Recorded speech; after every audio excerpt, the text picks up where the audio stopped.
നമസ്കാരം. മാസപ്പടി കേസിൽ അന്വേഷണ ഏജൻസിക്ക് തന്നെ ഇപ്പോൾ സംശയമാണ് ഏത് ദിശയിലേക്ക് അന്വേഷണം കൊണ്ടുപോകണമെന്നത്. കാരണം ഓരോ ഘട്ടം എത്തുമ്പോഴും അന്വേഷണത്തിലേക്ക് എത്തുന്നത് 1000 കാര്യങ്ങളാണ്, അതും തെളിവുകൾ സഹിതം. മലയാളിക്കാണേൽ ഈ കേസ് കേട്ട് തലയിലൂടെ ഏതാണ്ട് കിളിപോയ അവസ്ഥയും ഒന്നും കേൾക്കേണ്ട എന്നതാണ് ഇപ്പോഴത്തെ അവസ്ഥ. ഇന്നലെ മുഴുവൻ പുറത്തു വന്ന വിവരങ്ങൾ വീണ വിജയൻ അന്വേഷണ ഏജൻസിക്ക് മുമ്പാകെ മൊഴി നൽകാൻ ഹാജരായി എന്നതാണ്. മാസപ്പടി കേസിൽ അന്വേഷണം നേരിടുന്ന എക്സോലോജിക് കമ്പനി ഡയറക്ടറും മുഖ്യമന്ത്രി പിണറായി വിജയന്റെ മകളുമായ ടി വീണ സീരിയസ് ഫ്രോഡ് ഇൻവെസ്റ്റിഗേഷൻ ചെന്നൈ ഓഫീസിൽ അഭിഭാഷകർക്കൊപ്പം എത്തിയെന്ന പ്രചാരണത്തെ തുടർന്ന് മാധ്യമപ്രവർത്തകർ നിരാശരാവുകയും ചെയ്തിരുന്നു. ഇക്കാര്യത്തിൽ SFIOയും വിശദീകരണം നൽകിയില്ല. വീണ എത്തിയെന്ന തമിഴ്നാട് രഹസ്യാന്വേഷണ ഉദ്യോഗസ്ഥർ ഇക്കാര്യം സ്ഥിരീകരിച്ചെങ്കിലും ഓഫീസിന് മുന്നിൽ കാത്തുനിന്ന മാധ്യമപ്രവർത്തകർക്ക് വീണയെ കാണാനായില്ലെന്നാണ് റിപ്പോർട്ട് കിട്ടിയത്. അപ്പോൾ ചോദ്യം ചെയ്യലൊക്കെ നടന്നുകൊണ്ടിരിക്കുകയാണല്ലോ. ഇനി അന്വേഷണ ഏജൻസി എങ്ങോട്ടായിരിക്കും എത്തുക എന്നത് ഏറ്റവും പ്രസക്തമായ ചോദ്യമാണ്. 135 കോടിയുടെ തട്ടിപ്പ് ഇടപാടാണ് CMRLുമായി ബന്ധപ്പെട്ട് ഇതുവരെ പറഞ്ഞു വന്നത്. ഒറ്റയ്ക്കുള്ള കാര്യങ്ങൾ പിന്നാലെ വരും. എന്തായാലും വീണ വിജയനോളം ഇതിൽ പങ്കാളിയായ മറ്റാരും ഇല്ലതാനും. അവരുടെ അഡ്രസ് ആകട്ടെ AKG സെന്ററും.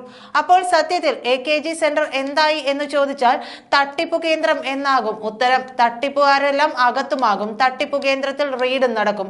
സംശയമുണ്ടോ എന്ന് തിരിച്ചു ചോദ്യങ്ങൾ മാത്രമേ നടക്കൂ. അന്വേഷണം പൂർത്തിയാകുന്ന മുറയ്ക്ക് എന്തായാലും SFIO മാത്രമല്ല EDയും CBIയും വരെ AKG സെന്റർ കയറിയിറങ്ങും. തെളിവുകൾ നശിപ്പിക്കപ്പെടാതിരിക്കാൻ അന്വേഷണ ഏജൻസിക്ക് അന്വേഷണ വിധേയമായി സീൽ ചെയ്യാൻ സാധിക്കും. ഇതെല്ലാം പിണറായി മുൻകൂട്ടി കാണുന്നുണ്ടെങ്കിലും ഒന്നും ചെയ്യാൻ സാധിക്കുന്നില്ല എന്നതാണ് വാസ്തവം. പൊതുവായി പിണറായി വിരുദ്ധത എല്ലാവരിലേക്കും നേതാക്കളിലേക്കും എത്തിയെന്നതാണ് വാസ്തവം.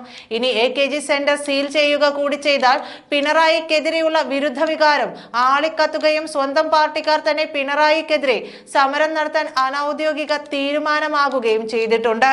മാത്രമല്ല പാർട്ടി സെക്രട്ടറി MV ഗോവിന്ദൻ അടക്കം പിണറായിയോട് പൊരുത്തപ്പെടാതെ പോവുകയാണെന്നതാണ് പുറത്തു വരുന്ന വാർത്തകൾ. പക്ഷേ മറ്റൊരു കാര്യം കൂടിയുണ്ട്. AKG സെന്ററിലേക്ക് അന്വേഷണം എത്തുന്നതോടെ ഏതൊക്കെ നേതാക്കൾ മുഖം പൊത്തിപ്പിടിക്കേണ്ടി വരുമെന്ന് അറിയാനും സാധിക്കും. എന്തായാലും അന്വേഷണം റദ്ദാക്കണമെന്ന ആവശ്യം കർണാടക ഹൈക്കോടതി തള്ളിയതിനാൽ മൊഴി നൽകാനാണ് എത്തിയതെന്നാണ് സൂചനയെന്ന് റിപ്പോർട്ട്.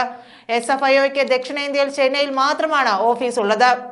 വീണയുടെ കമ്പനിയായ എക്സോലോജിക്, കൊച്ചിയിലെ കരിമണൽ കമ്പനിയായ CMRL, സംസ്ഥാന പൊതുമേഖലാ സ്ഥാപനമായ KSIDC എന്നിവയ്ക്കെതിരെ SFIO അന്വേഷണം പുരോഗമിക്കുകയാണ്. ഈ കേസിൽ കർണാടക ഹൈക്കോടതിയിൽ നൽകിയ ഹർജി വീണയ്ക്ക് തിരിച്ചടിയായി മാറിയിരുന്നു. അന്വേഷണത്തിൽ തെറ്റില്ലെന്നായിരുന്നു സിംഗിൾ ബെഞ്ച് വിധി. ഇതിൽ അപ്പീൽ നൽകുമെന്ന വിലയിരുത്തലുമുണ്ട്. ഇതിനിടെയാണ് വീണ ചെന്നൈയിലെ ഓഫീസിൽ എത്തിയതെന്നാണ് റിപ്പോർട്ടുകൾ. കേസ് അന്വേഷിക്കുന്ന അരുൺ പ്രസാദ് എന്ന ഉദ്യോഗസ്ഥന് മുന്നിൽ മൊഴി നൽകാൻ എത്തിയതാണെന്നാണ് സൂചനയെന്നാണ് പറയുന്നത്. SFIOയ്ക്ക് ദക്ഷിണേന്ത്യയിൽ ചെന്നൈയിൽ മാത്രമാണ് ഓഫീസ് ഉള്ളത്. തിങ്കളാഴ്ച രാവിലെ 9 മണിക്ക് അഭിഭാഷകനൊപ്പമാണ് വീണ എത്തിയതെന്നും വിശദീകരിക്കുന്നുണ്ട്. അതീവ രഹസ്യമായിട്ടായിരുന്നു യാത്രയെന്നും പറയുന്നു. എന്നാൽ മുഖ്യമന്ത്രി പിണറായി വിജയനുമായി ബന്ധപ്പെട്ട ആരും ഇത് സ്ഥിരീകരിക്കുന്നില്ല. വീണയോ ഭർത്താവായ മുഹമ്മദ് റിയാസോ ഇതിൽ പ്രതികരിച്ചതുമില്ല.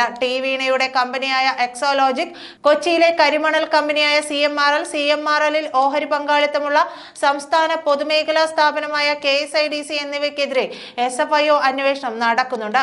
ഒരു സേവനവും നൽകാത്ത എക്സോലോജിക്കിന് CMRL വൻതുക കൈമാറിയെന്ന് കേന്ദ്ര ആദായ നികുതി വകുപ്പിന്റെ ഇന്ററിം സെറ്റിൽമെന്റ് ബോർഡ് കണ്ടെത്തിയിരുന്നു.